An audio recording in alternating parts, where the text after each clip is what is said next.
एक minute hello guys, मी आपला सावळा कृष्ण यूट्यूब चॅनलवरती तुमचं पुन्हा एकदा मनापासून सर्वांचं स्वागत. आज बरेच दिवस झालं मी व्हिडिओ नाही टाकत आहे यूट्यूबवरती. आज मी आलेलो आहे अंबेजोगाई तालुक्यामध्ये घाटनांदूर गावामध्ये. हे गाव माझंच आहे प्रॉपर. इथं तुम्ही पाहाल तर पपईची बाग आहे. पपईच्या बागामध्ये भरपूर पपयांची झाडं आहेत. झाडांना प्रत्येक झाडाला कितीतरी 20, 25, 10, 15 अशा प्रकारची फळं लागलेली आहेत. पुढे पुढे पाहाल तुम्ही. आलं थांब.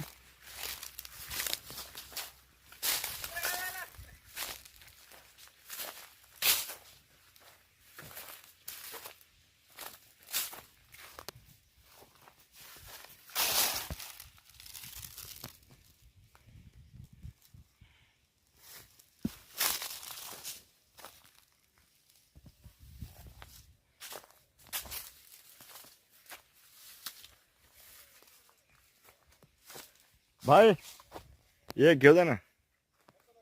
एक रे एक.